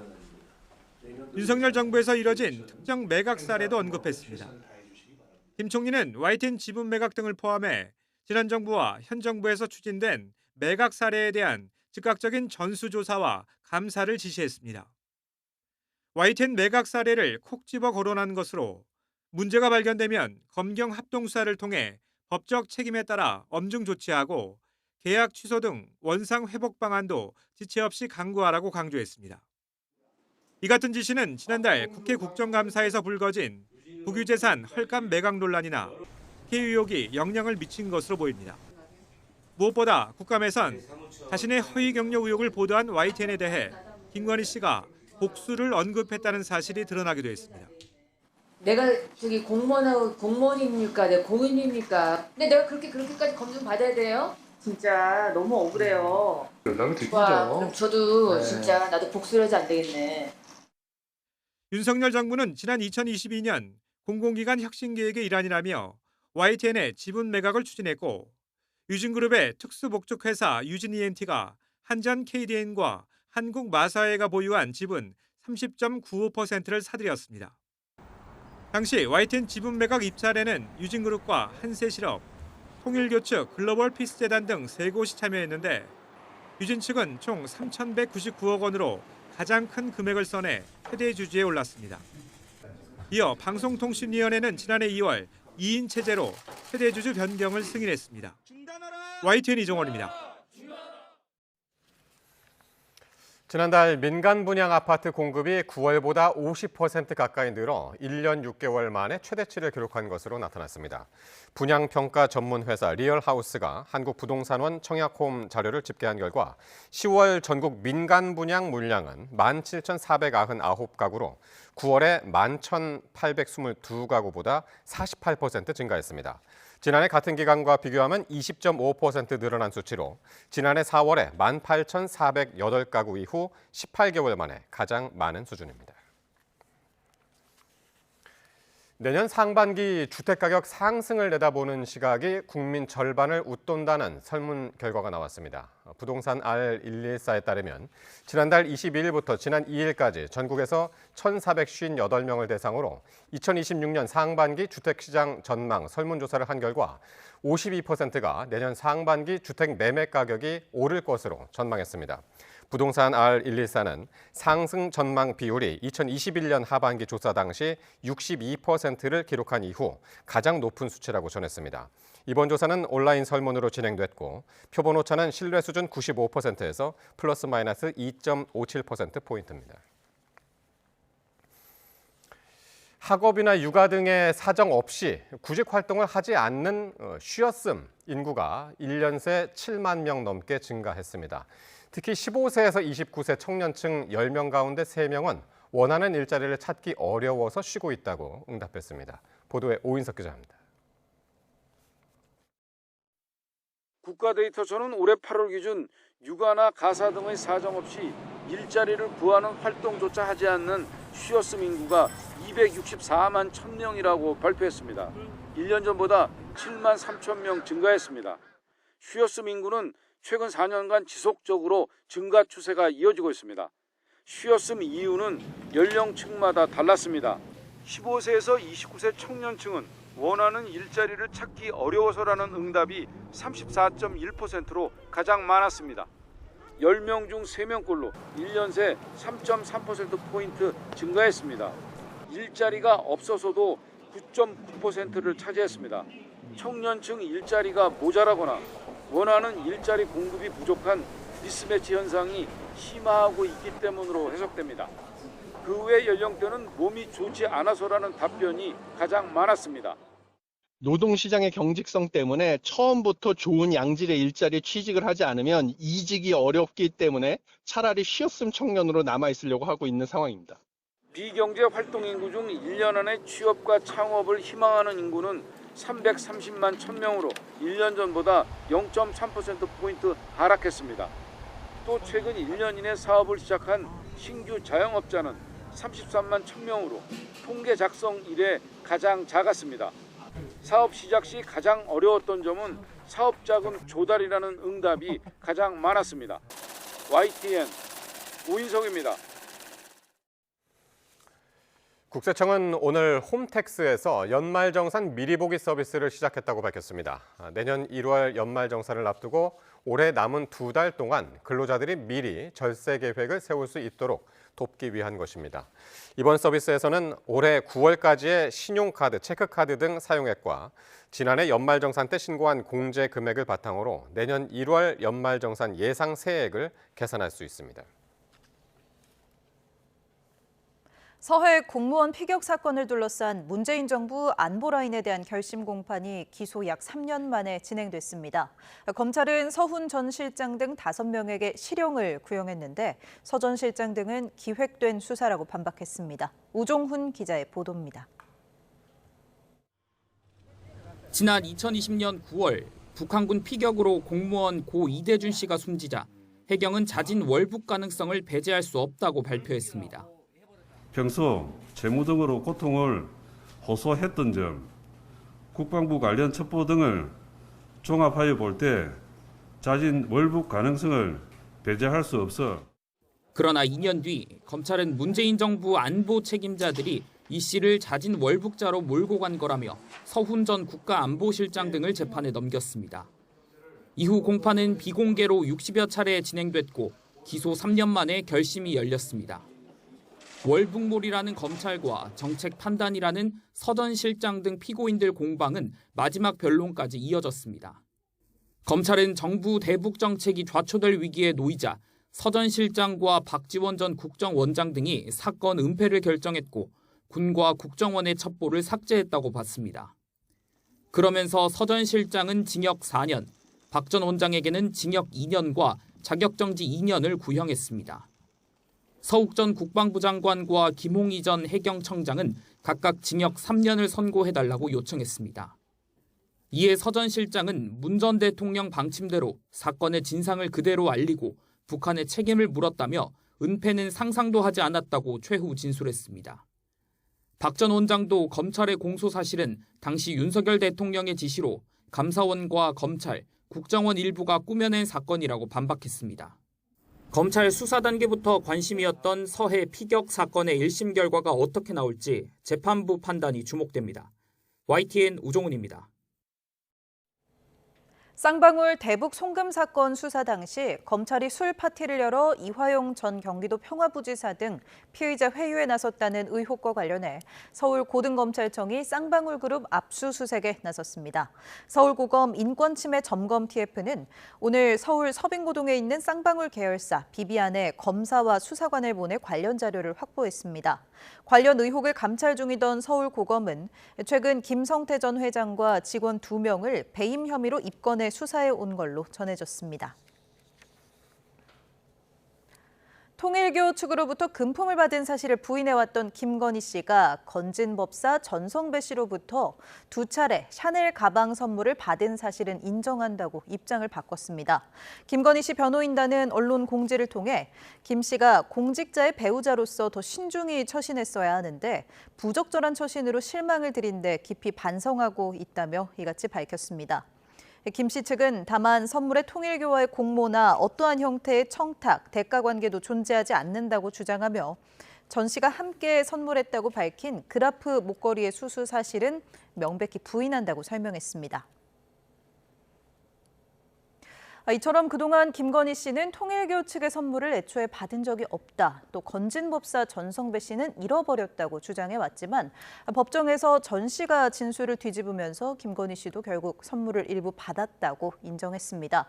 김 씨의 입장이 어떻게 바뀌어 왔는지 조성호 기자가 보도합니다. 김건희 씨는 지금까지 특검 조사에서 통일교 측의 선물을 받은 적이 없다고 밝혀왔습니다. 전달자로 지목된 건진법사 전성배 씨도 금품을 잃어버렸다고 주장해왔습니다. 이른바 배달 사고였다는 겁니다. 하지만 이런 주장을 유지하기 힘든 정황이 여러 나왔습니다. 김 씨 측근인 유경옥 전 대통령실 행정관이 샤넬 매장을 찾아 가방을 다른 가방과 신발 등으로 바꿔간 게 드러났습니다.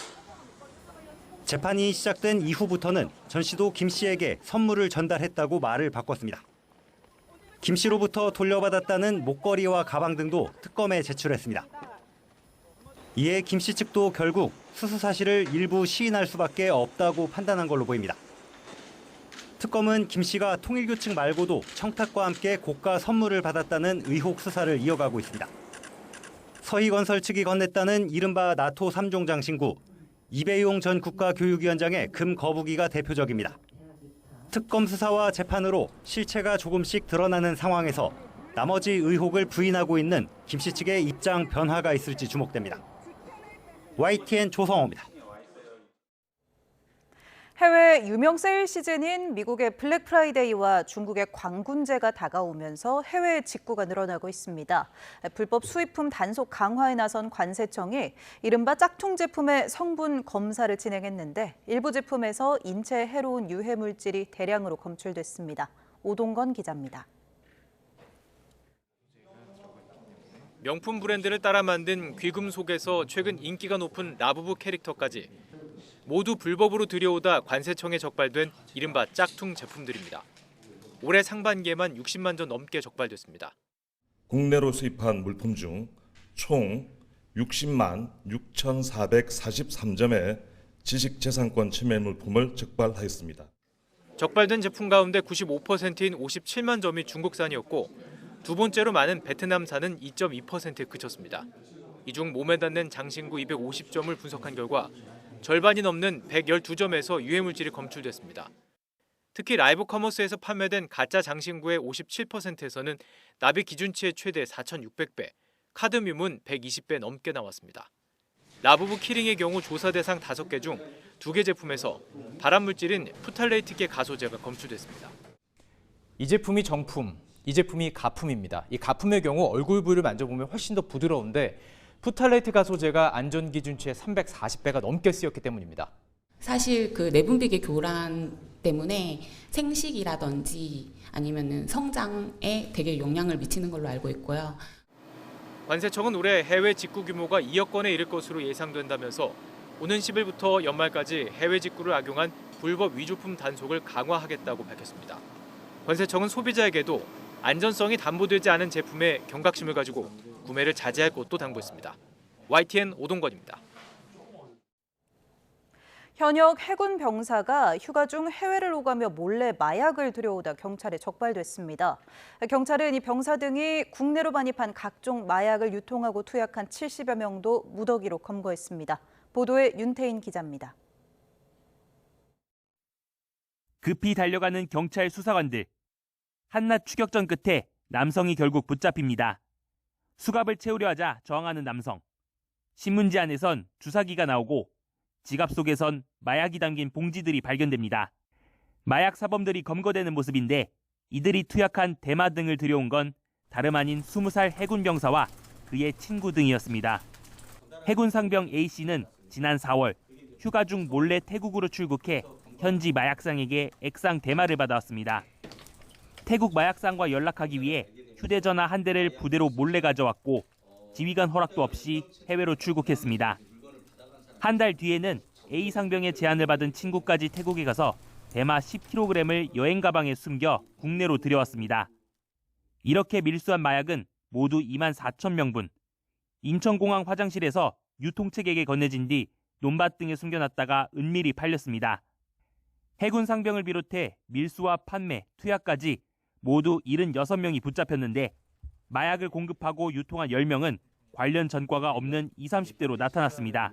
마약 거래가 일상화되면서 온라인 시스템 사용에 능숙하고 여행객으로 가장하기 쉬운 젊은 세대들이 돈벌이를 위해 마약류 유통에 가담하고 있는 것으로 경찰은 통상 마약을 투약하다가 공급책으로 활동하는 예전 방식과 달리 이제 단순 돈벌이를 위해 관련 범행에 뛰어드는 사례가 늘고 있다고 분석했습니다.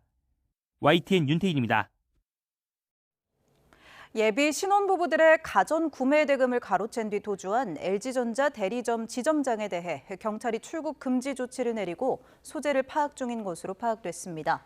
YTN 취재 결과 경찰은 사기 혐의 등을 받는 LG전자 대리점 지점장 A씨가 강원도 강릉 지역으로 도주한 정황을 포착하고 출국 금지 조치를 내리는 동시에 관계기관에 공조를 요청하는 등 추적 중인 것으로 확인됐습니다.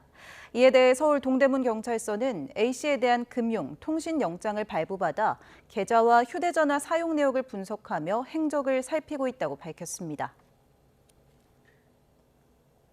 지난 1일 새벽 충남 공주의 한 야산에서 고교생 7명이 동급생 A군을 집단으로 폭행하는 사건이 발생해 교육청이 진상조사에 나섰습니다. 공주교육지원청은 A군이 다니는 학교로부터 신고를 접수해 현장에 있던 가해 학생 7명과 목격자 7명 등을 상대로 조사를 하고 있다고 밝혔습니다. 가해 학생들은 지역 내 4개 고등학교에 재학 중인 것으로 파악됐고 경찰은 현장에서 도망친 추가 가해 학생이 있는지 등을 확인하고 있다고 덧붙였습니다. 제주에서 70대 운전자가 1톤 트럭을 몰다 오토바이와 행인을 잇따라 들이받았습니다. 이 사고로 1명이 숨지고 2명이 크게 다쳤습니다. 고재형 기자의 보도입니다. 하얀색 1톤 트럭이 오토바이를 들이받은 채 달립니다. 건널목을 건너던 여성이 피하려 했지만 결국 트럭에 치였습니다. 서귀포시 손반천 교차로 부근에서 사고가 난 건 오전 11시쯤. 사고 당한 오토바이입니다. 보시는 것처럼 여러 곳이 심하게 부서져 사고 당시 충격이 얼마나 컸는지 알 수 있습니다. 인도로 차가 들어오는 걸 막는 길말뚝도 부서졌고 주변 상인들은 큰 소리에 놀라 뛰쳐나왔습니다. 주방에서 일하다가 소리가 나서 나와보니까 벌써 사고가 나 있고 아줌마는 그 차 밑에 깔려 있더라고요. 살려달라고. 이 사고로 건널목을 건너던 70대 여성이 숨졌고 트럭 운전자 70대 남성과 오토바이 운전자도 크게 다쳐 병원에서 치료받고 있습니다. 트럭 운전자는 음주 상태는 아니었지만 당시 기억이 전혀 나지 않는다고 진술해 경찰이 주목하고 있습니다. 고령에 따른 지병이나 차량 조작 미숙 등 다양한 가능성을 두고 사고 원인을 조사하고 있습니다. 트럭 운전자가 치료 중인 만큼 회복하는 대로 조사할 계획입니다. 고령 운전자 교통사고가 지난해 기준 전체 교통사고의 21.6%를 차지하고 해마다 빠르게 늘고 있어 안전대책 마련이 시급합니다. YTN 고지영입니다. 미국에서는 예산안 처리가 계속 불발되면서 연방정부가 문을 닫는 셧다운이 역대 최장 기록을 넘어섰습니다. 트럼프 대통령은 야당인 민주당과 대화하는 대신 의회 규칙을 바꿔서라도 예산안을 강행 처리할 것을 촉구하고 있습니다. 권준기 기자입니다. 지난달 1일 시작된 셧다운 사태가 36일째로 접어들면서 역대 최장 신기록을 세웠습니다. 최장 기록을 막을 마지막 기회였던 임시 예산안 표결은 찬성 54대 반대 44로 가결 기준인 60표에 미치지 못했습니다. 쟁점인 오바마 케어 보조금 지급 연장을 놓고 끝내 이견을 좁히지 못한 겁니다. It's hard to explain. I still don't know exactly what it is they want. We've been asking for months for Trump to get involved and he hasn't been. 공공기관이 문을 닫으면서 연방 공무원 수십만 명의 무급 휴직이 길어지고 항공 관제사 부족으로 인한 항공기 지연과 결항 사태는 점점 더 심각해지고 있습니다. 저소득층 식비 지원금이 바닥나면서 무료 급식소에는 긴 줄이 늘어섰습니다. Really been rushing our food pantries and our food pantry partners have been sharing with us that they've been running out of food. 트럼프 대통령은 셧다운 사태가 주지사 선거 패배의 원인이라는 점을 인정하면서도 민주당과 대화에 나설 뜻은 보이지 않고 있습니다. 대신 상원 규칙을 변경하는 이른바 핵 옵션으로 필리버스터를 없애 공화당 단독으로 예산안을 통과시킬 것을 촉구했습니다. feels really strongly about this. Republicans need to play tough and they need to play smart. And the filibuster is one means to doing that. 핵 옵션은 상원의 협치 문화를 파괴하는 데다 향후 다수당이 바뀔 것까지 고려하면 선택이 쉽지 않은 상황.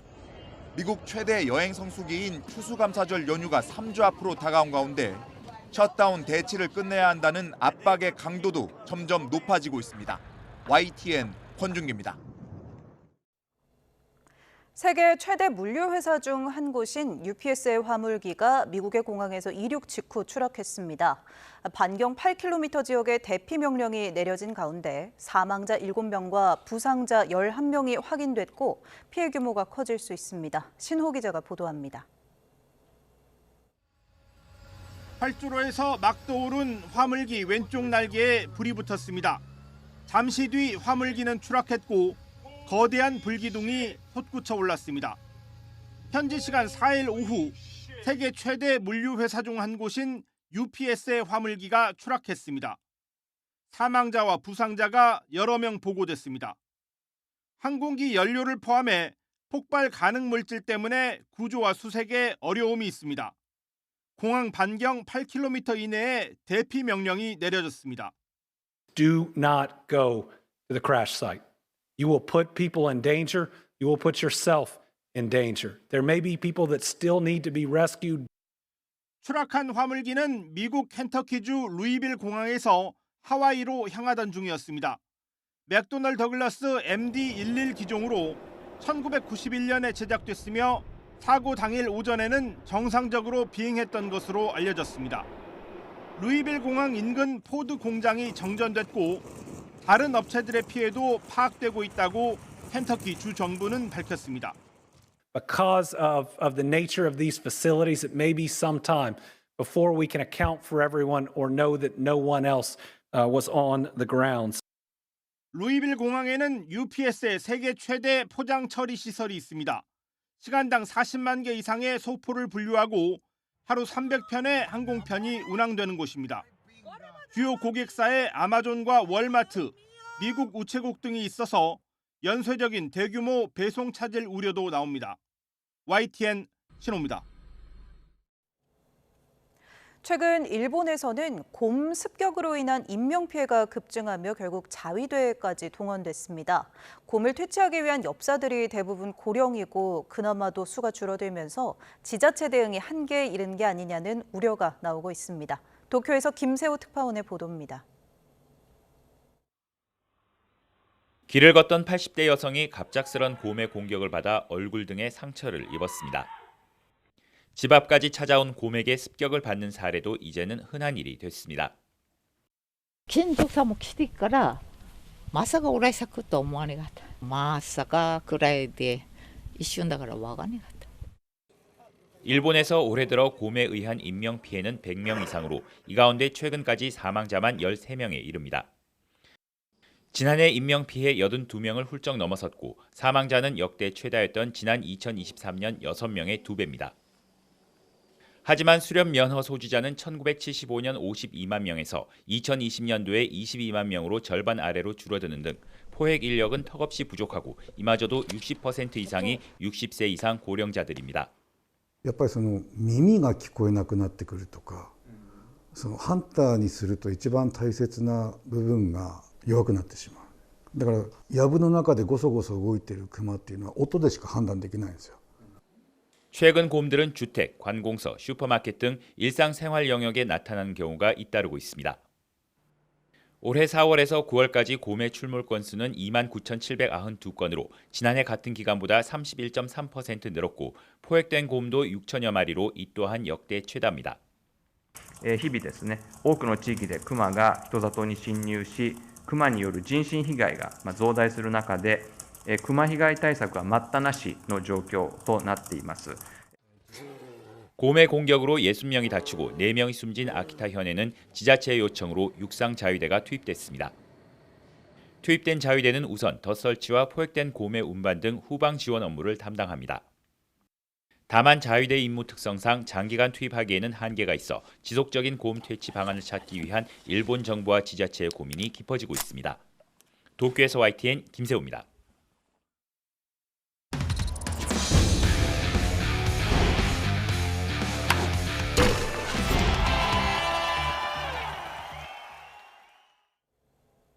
요즘 프로야구 FA 시장에서 특급 선수의 상징은 100억 원대 계약입니다. 올해 FA의 최대어 강백호, 박찬호 선수를 두고 100억 계약 전망이 나오는 가운데 팀에 남느냐 떠나느냐 스토브리그 쩐의 전쟁이 시작됐습니다. 보도에 이정미 기자입니다. 프로 데뷔 4년 만에 골든글러브만 2차례. 신인왕 타이틀까지 거머쥔 KT 강백호는 명실상부한 FA 최대어입니다.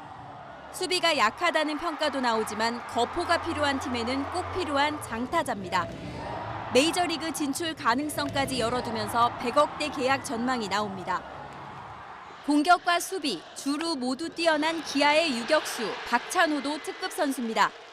기아와의 재계약이 유력하지만 유격수 보강이 시급한 팀에서 좋은 조건을 제시한다면 박찬호의 유니폼이 바뀔 수도 있습니다. 2년 만에 한국 시리즈 통합 우승으로 왕조의 기틀을 다진 LG에선 김현수와 박혜민의 거취가 주목됩니다. 감독님까지 저희 셋이 이렇게 큰 화두로 남아있지만 줄줄이 저희 큰 건이 많아서 저희 팀이 줄줄이 잘 엮였으면 좋겠습니다. 굴비 엮듯이. 지금은 뭐 사실 어떻다 저떻다 뭐 얘기할 단계는 아닌 것 같고요. 조금 말씀하셨다시피 조심스러운 부분도 있기 때문에 잘 한번 기다려 보도록 하겠습니다. 염경엽 감독은 두 선수 모두 잡아달라고 구단에 요청했지만 보상 선수 없이 영입이 가능한 김현수는 친정 두산 복귀 등 소문이 끊이지 않습니다. KBO가 올해 공개한 FA 자격 선수는 30명. FA를 신청한 선수들 가운데 오는 8일 KBO가 승인 선수를 공시하면 다음 날인 9일부터 모든 구단이 협상에 나설 수 있습니다. FA 제도가 도입된 지 26년, 프로야구 관중은 1,200만을 돌파하면서 한층 커진 스토브 리그는 올해도 최소 600억대 시장을 예고하고 있습니다.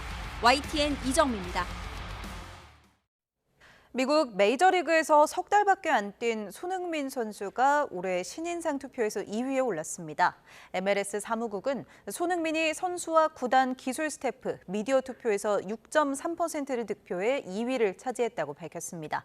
메이저리그 사커 올해의 신인상은 74%를 득표한 샌디에이고의 드레이어에 돌아갔습니다. 지난 시즌 강등 위기까지 몰렸던 전북을 1년 만에 챔피언으로 이끈 거스 포옙 감독이 유럽 구단으로의 이적 가능성에 대해 아무것도 정해진 게 없다고 말했습니다. 포옙 감독은 전주 월드컵 경기장에서 열린 우승 미디어데이에서 자신의 거취와 관련해 지난 6월 연락이 있었지만 전북 우승이 가까운 상황이라 거절했다며 이같이 답했습니다. 이어 아직 전북과의 계약이 남아있고 곧 구단과 중요한 미팅이 있다며 어떤 얘기가 있을지는 확답할 수 없다고 밝혔습니다. 거스 포옙 감독의 말입니다. When a club sucks you, it doesn't matter the loyalty. But when the coach goes, it's not loyal. For me, it's the same. For me, it works the same both ways. If the club sucks you, fair enough. And if you want to go, fair enough. But that's me. Because I'm common sense and honest. So, future, we see. Right now, it's too many rumors at the club as well. People is uncomfortable. I don't know why, because there is nothing. So until there is nothing, we continue to win the double. 프로배구 대한항공이 삼성화재를 꺾고 2연승을 달렸습니다. 대한항공은 삼성화재와의 경기에서 28득점을 올린 러셀의 활약을 앞세워 세트 점수 3대1로 이겼습니다. 여자부 경기에선 도로공사가 정관장을 세트 점수 3대0으로 제압하고 4연승으로 선두에 올랐습니다. 김종민 도로공사 감독은 V리그 역대 4번째로 개인 통산 200승을 달성했습니다.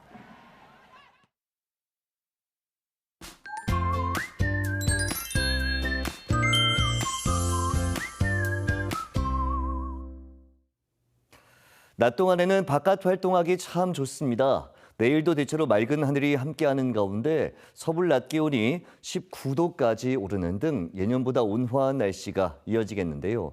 다만 아침, 저녁에는 공기가 제법 차갑습니다. 외출하시는 분들은 큰 일교차에 대비할 수 있는 옷차림하시기 바랍니다. 또 오전까지 내륙을 중심으로 안개가 매우 짙게 끼겠고 중부 일부 지역에는 서리가 내리거나 물이 어는 곳이 있겠습니다. 중서부와 전북을 중심으로는 공기가 탁해지는 곳도 있겠습니다. 이 점도 염두에 두시기 바랍니다. 내일 아침 기온은 서울 7도, 대전 5도, 광주 8도, 부산 12도로 오늘과 비슷하거나 조금 높겠습니다.